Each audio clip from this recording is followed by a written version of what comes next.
El Prepirineu té una gran riquesa ecològica per ser una barreja de zona mediterrània i alpina. En els últims anys, degut a l'abandonament d'alguns pobles prepirinencs, s'ha perdut la presència humana, que ja era molt important per l'ecosistema.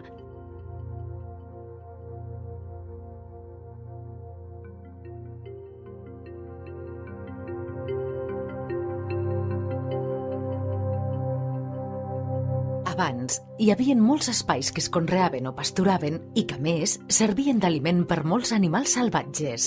Ara, un cop abandonats, s'han perdut i reforestat.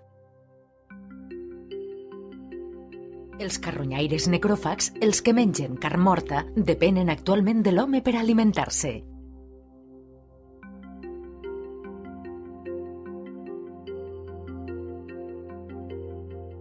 En els últims 30 anys, la població de voltors va augmentar fruit de la seva protecció i alimentació suplementària. L'any 2010 s'han censat a Catalunya més de 1.000 parelles de voltor comú.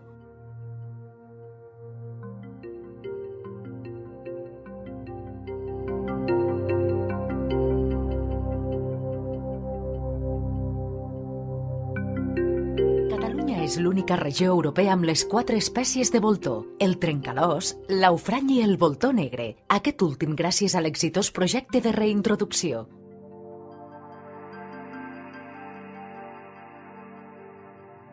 A més dels voltors, a Catalunya també hi ha el milà reial, espècie molt sensible i que va augmentant a poc la seva població, nidificant i hivernant europea.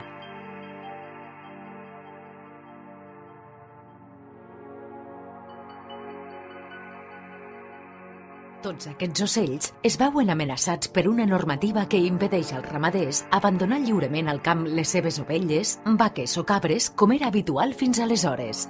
A l'hivern es tanca el bestiar en estables i pels voltors desapareix l'aliment procedent de la ramaderia. Aquesta mancança sumada al seu augment de població han provocat atacs puntuals de voltors a bestiar viu en animals dèbils o incapaços de fugir. La falta d'aliment, els danys als ramaders i el perill associat d'un augment de l'ús de verins ens porta a proposar una xarxa de canyets des de l'associació Trenca. Els canyets són uns espais delimitats on es poden depositar cadàvers d'animals, complint els criteris de sanitat perquè els carronyaires els puguin aprofitar. Per conservar els rapinyaires necròfags, Trenca ha començat a construir aquests punts d'alimentació suplementària, especialment pel trencalòs, l'aufrany i el voltor negre.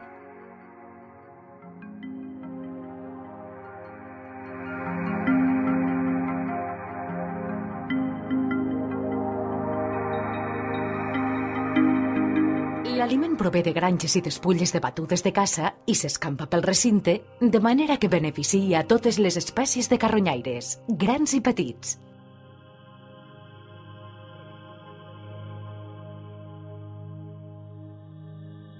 Aquestes actuacions s'estan fent a les comarques prepirinenques i pirinenques del Pallars Jussà, a Isona i Conca Dellà, a l'Alt Urgell i la Cerdanya. L'associació Trenca ha fet acords de custòdia del territori amb els ajuntaments i propietaris dels terrenys dels canyets i ha comptat amb el suport d'aquests, així com amb la financiació de diverses entitats com la Fundació Biodiversitat, la Federació Territorial de Caça de Lleida i la Generalitat de Catalunya.